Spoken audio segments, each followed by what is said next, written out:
not only does the clutch pedal feel normal, it actually operates correctly.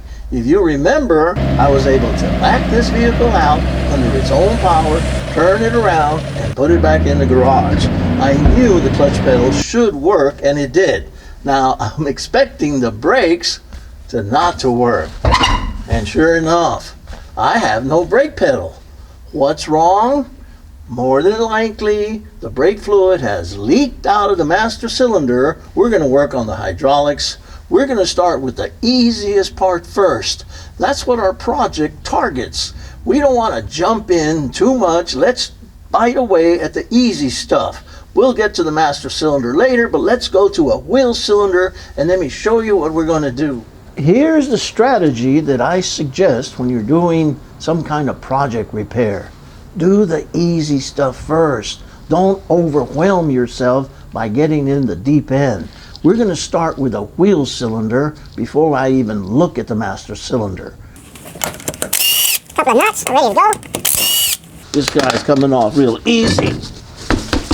Get it out of the way. There. All right. This dust cap, grease cap, they usually come off pretty okay easy. A little pry, and we get this. Now, I can hardly wait to show you probably the most important thing from this video. How these dikes, that's the nickname, diagonal cutters, are absolutely the best tool for removing cotter pins.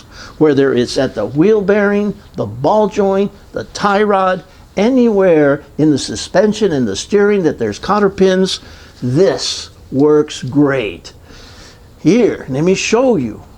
Come on in.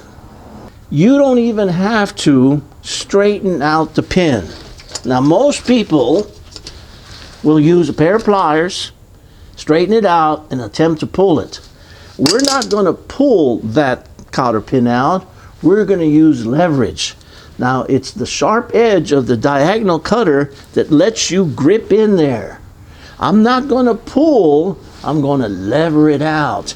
And most of the time, without even straightening the cotter pin, I'm able to lever that cotter pin out.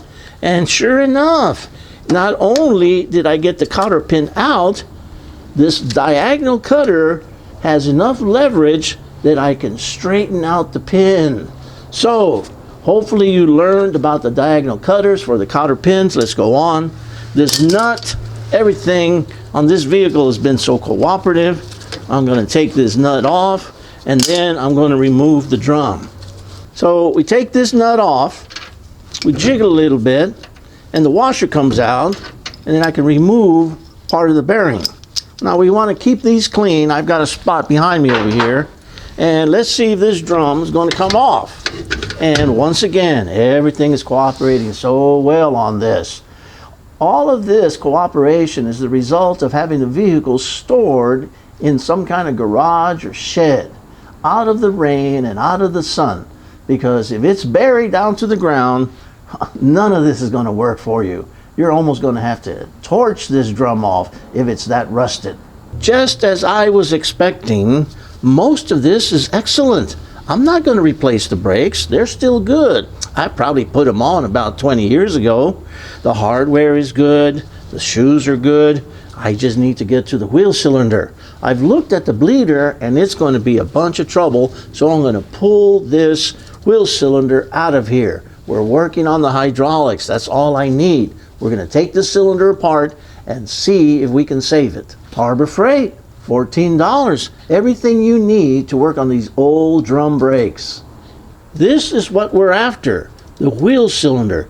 Let me show you a little trick that'll save you a lot of time getting this guy out of here. The first thing we have to do is to loosen the flex hose. Now in this particular one, I think it's a 5/8 and everything is cooperating. The flex hose is now loose, but no, you cannot unscrew the flex hose, not yet. We're going to have to unbolt the wheel cylinder. I got my ratchet ready to go, and I'm going to loosen the wheel cylinder bolts. Because again, this vehicle has been in dry storage, everything is cooperating. I've got those two bolts loose. Let me see how far I have to go. I'm going to take the return springs off, and then I'm going to try and get those pins out of there. So looks like I still remember how to do this. Okay, spring comes off. This little plate comes down. The shoes, I should be able to push them out. What I'm trying to get to are those little pins right here. Yes, I've cleared it there. I've cleared it there. I'm going to finish taking the nuts off on the outside, and then we're going to show you how to take this off.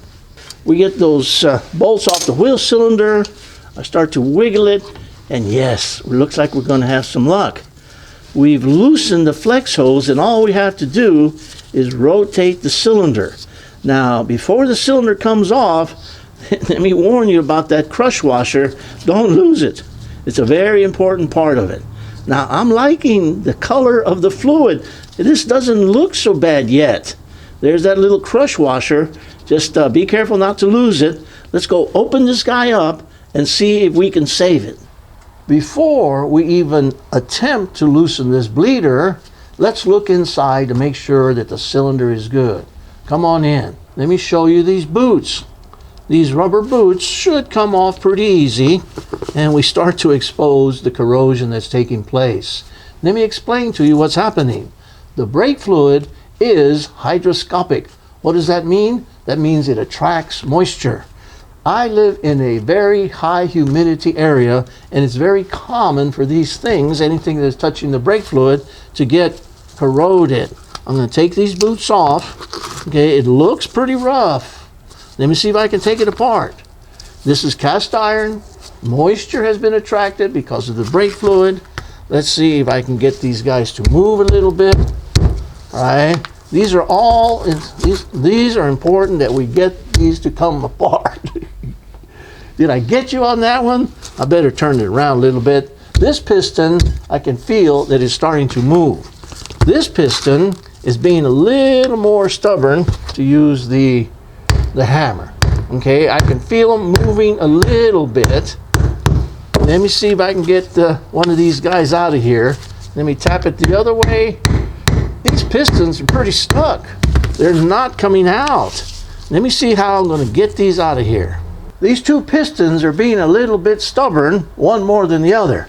Let's see if I can get them out of here.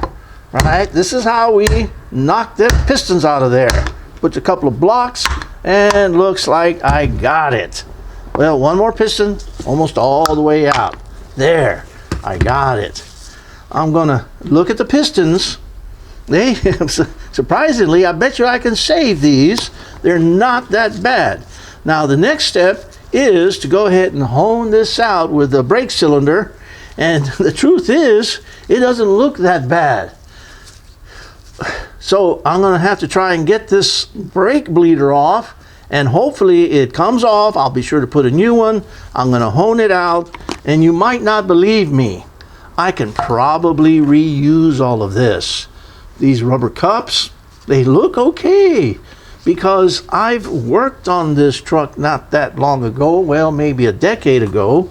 I'm going to be able to save myself probably $20, and every dollar counts in this bare bone budget garage. I'm going to be able to save this cylinder if I can get that bleeder out of there. Let's see.